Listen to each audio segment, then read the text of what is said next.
देखिए, जो आज़ादी के बाद जो वंचित शोषित हैं उसी में बंजारा समाज है।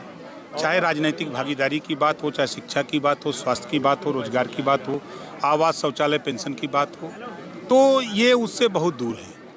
जैसे हमने एटा में देखा, कासगंज में देखा, औरैया में देखा, यहाँ भी मैंने देखा, जो महिलाएं ये देखिए चिट्ठी जो दे रही हैं, इसमें हमको आवास नहीं मिल रहा है, हमारे रास्ते नहीं बने हैं। ये सरकार जब ये सारी सुविधा दे रही तो वहाँ तक पहुँच क्यों नहीं रहा है, क्या कारण है? तो हम लोग इनको जगा करके कि आप इस बात को लेकर के अपने क्षेत्रीय विधायक, अपने प्रधान, अपने जो सांसद हैं उनसे मिलो और मिल करके उस समस्या का समाधान कराओ। अगर वो नहीं सुनते तो हमको बताओ। अलीगढ़ में 7 सीटें विधानसभा में, 7 की 7 बीजेपी की, पर उसके बाद भी सुनवाई नहीं हो रही, किसका गलती मानते हैं? देखिए, जो बीमार है जब तक वो दवाई के लिए डॉक्टर के पास नहीं जाएगा तो डॉक्टर दवाई देगा।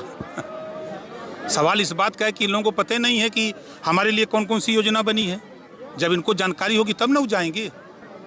कांग्रेस के नेता प्रमोद कृष्णम जी कह रहे हैं कि जो राहुल की भारत जोड़ो न्याय यात्रा है उसकी आलोचना कर रहे हैं प्रमोद कृष्णम, जो कि महाराज भी हैं और कांग्रेस को प्रतिनिधि करते हैं। कह रहे हैं 2024 को छोड़ा, 2029 की बात करें। क्या कहेंगे सर इसको, प्रमोद कृष्णम को बयान? देखिए, उनके बयान से हम सहमत हैं।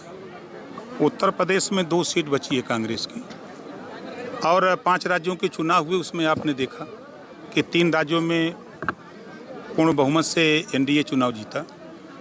तो जो उन लोगों ने महागठबंधन बनाया, ममता जी ने मना कर दिया कि हम गठबंधन नहीं करेंगे बंगाल में। उधर पंजाब में मना हो गया कि हम गठबंधन नहीं करेंगे। बिहार में नीतीश जी एनडीए में आ गए। अब दिल्ली का नंबर है, बचा कौन? तो अकेले अकेले लड़ना है लोगों को। सर, शांतनु ठाकुर हैं बंगाल में, बोल रहे हैं कि 7 दिनों के अंदर सीए लागू हो जाएगा। क्या सोचते हैं सर? देखिए, हम भी उसके पक्षधर हैं। उसकी सही मायने में उसकी गणना हो, जो लोग हैं उनके साथ उसकी गिनती हो जाए। सामान्य आचार संहिता या सामान्य क्या कहते हैं, सामान्य नागरिकता की बात है। तो फिर 2 तरह का कानून क्यों? एक तरह का कानून हो। जब संविधान एक है तो एक तरह का कानून होना चाहिए। इसके पक्षधर बाबा साहब डॉक्टर अम्बेडकर जी भी थे और कांग्रेस लंबे समय तक थी, नहीं कर पाई। पहल शुरू किया लेकिन नहीं कर पाई।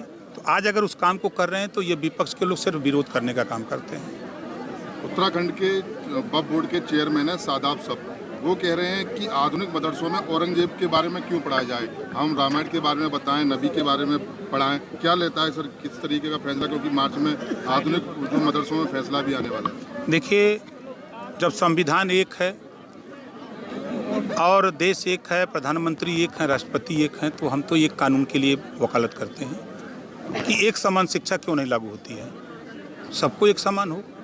इस बात को लेकर के हम लोग लड़ाई लड़ते हैं। जी, तो वो मदरसे में अलग पढ़ाई, कॉन्वेंट में अलग, प्राइमरी में अलग, ये अलग अलग क्यों, एक हो। सर, बहुत इंतजार हो गया, अब कितना इंतजार और बाकी है? क्योंकि लगातार हम देख रहे हैं। अब अगली बार जब आएंगे तो इंतजार खत्म रहेगा। क्या कहेंगे, आपने एक बयान दिया था कि अगर अखिलेश यादव को श्राप दे दिया तो पीलिया हो जाएगा, कब होने वाला है सर पीलिया?